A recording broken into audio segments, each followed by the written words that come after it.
അഹമ്മദാബാദ് വിമാന ദുരന്തത്തിൽ 294 പേരുടെ മരണം സ്ഥിരീകരിച്ചതായി റിപ്പോർട്ട്. വിമാനം വീണ സ്ഥലത്തുണ്ടായിരുന്നവരും മരിച്ചവരിൽ ഉൾപ്പെടുന്നുണ്ട്.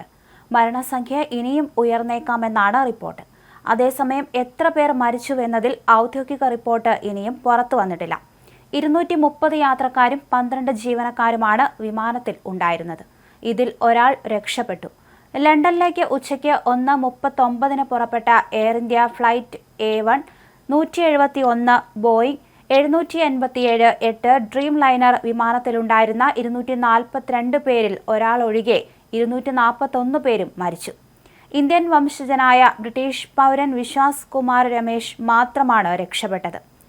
എമർജൻസി എക്സിറ്റ് വഴിയാണ് വിശ്വാസ് കുമാർ രക്ഷപ്പെട്ടത്. വിമാനം വീണ സ്ഥലത്തുണ്ടായിരുന്ന 5 പേരുടെ മരണം സ്ഥിരീകരിച്ചു.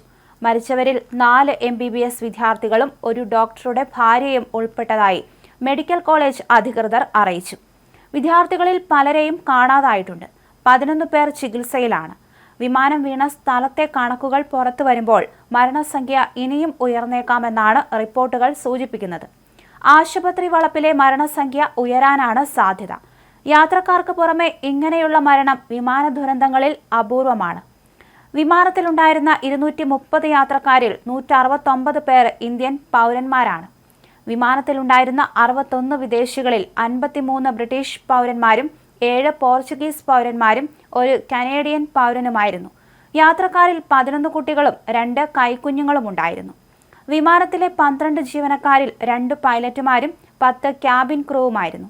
ഗുജറാത്ത് മുൻ മുഖ്യമന്ത്രി വിജയ് രൂപാണിയും മരിച്ചവരിൽ ഉൾപ്പെടുന്നു. മരിച്ചവരിൽ UK-യിൽ നഴ്സായ പത്തനംതിട്ട സ്വദേശിനി രഞ്ജിത ജി നായരുമുണ്ട്. അതേസമയം അഹമ്മദാബാദിലെ സർദാർ വല്ലഭായ് പട്ടേൽ രാജ്യാന്തര വിമാനത്താവളത്തിൽ നിന്ന് ലണ്ടനിലേക്ക് ഗാറ്റ്വിക് രാജ്യാന്തര വിമാനത്താവളം ലക്ഷ്യമാക്കിയാണ് വിമാനം പറന്നുയർന്നത്. പറന്നുയർന്ന ശേഷം 32 സെക്കൻഡിനുള്ളിലായിരുന്നു അപകടം. പറന്നുയർന്ന ഉടൻ പൈലറ്റുമാർ അപകട സന്ദേശം അയച്ചു. എന്നാൽ പിന്നീട് സിഗ്നൽ കിട്ടിയില്ല.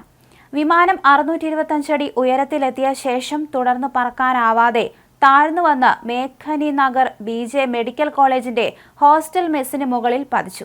തീഗോളമായി. ഇവിടെ വിമാനത്തിന്റെ വാലും കെട്ടിടത്തിൽ കുടുങ്ങി. മുൻഭാഗം തെറിച്ച് തൊട്ടടുത്തുള്ള കെട്ടിട സമുച്ചയത്തിൽ ഇടിച്ച് പൊട്ടിത്തെറിച്ചു. ഈ കെട്ടിടം കത്തി നശിച്ചു.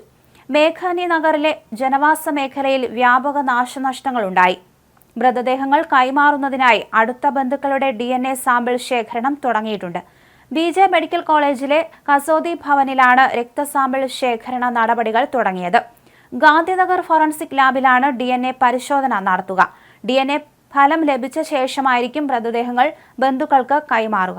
അതിനിടെ അപകട മേഖലയിൽ നിന്ന് ഒരാളെ ജീവനോടെ കണ്ടെത്തിയെന്ന വാർത്ത വൈകുന്നേരം റിപ്പോർട്ട് ചെയ്തിരുന്നു.